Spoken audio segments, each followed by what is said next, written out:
Telangana MLA కోటాలో MLC ఉప ఎన్నికలకు నోటిఫికేషన్ జారీ అయింది. నామినేషన్ పత్రాలు దాఖలు చేసేందుకు ఇవాల్టి నుంచి అవకాశం కల్పించారు. ఈ ఉదయం 11 గంటల నుంచి ఈ నెల 18వ తేదీ మధ్యాహ్నం 3 గంటల వరకు నామినేషన్ పత్రాలు దాఖలు చేసుకునే అవకాశం కల్పించారు. ఈ మేరకు నోటిఫికేషన్ జారీ అయింది.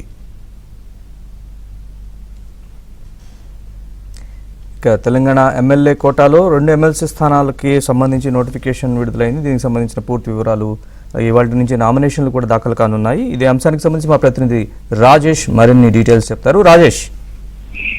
నరేష్, తెలంగాణలో కాంగ్రెస్ ప్రభుత్వం అధికారంలోకి వచ్చిన తర్వాత మొట్టమొదటిసారి జరుగుతున్నటువంటి ఎన్నికలను చెప్పవచ్చు. ఎందుకంటే MLA Kota MLC by elections కు అసెంబ్లీ కార్యాలయం నోటిఫికేషన్ జారీ చేసింది.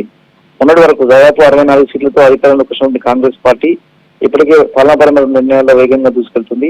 వాస్తవానికి మొన్నటి అసెంబ్లీ సమావేశాల్లో పూర్తిగా అసెంబ్లీలో మెజారిటీ సభ్యులు కాంగ్రెస్ పార్టీకి ఉన్న పెద్దల సభగా చెప్పుకున్నటువంటి మండలిలో మాత్రం కాంగ్రెస్ పార్టీ కాస్త బలం తక్కువ ఉంది. సో అందులోనే 2 ఎమ్మెల్యే కోట ఎమ్మెల్సీలకు బై ఎలక్షన్స్ రావడంతో అసెంబ్లీ కార్యాలయం నోటిఫికేషన్ జారీ చేసింది. ఈ 2 ఎమ్మెల్సీ స్థానాలను ఎమ్మెల్యేలు నేరుగా ఎన్నుకోనున్నారు. వీటికి సంబంధించి నోటిఫికేషన్ జారీ కావడంతో ఇవాళ నుంచి ఈ నామినేషన్ ప్రక్రియ అంతా కూడా ప్రారంభమయ్యే అవకాశం ఉంటుంది.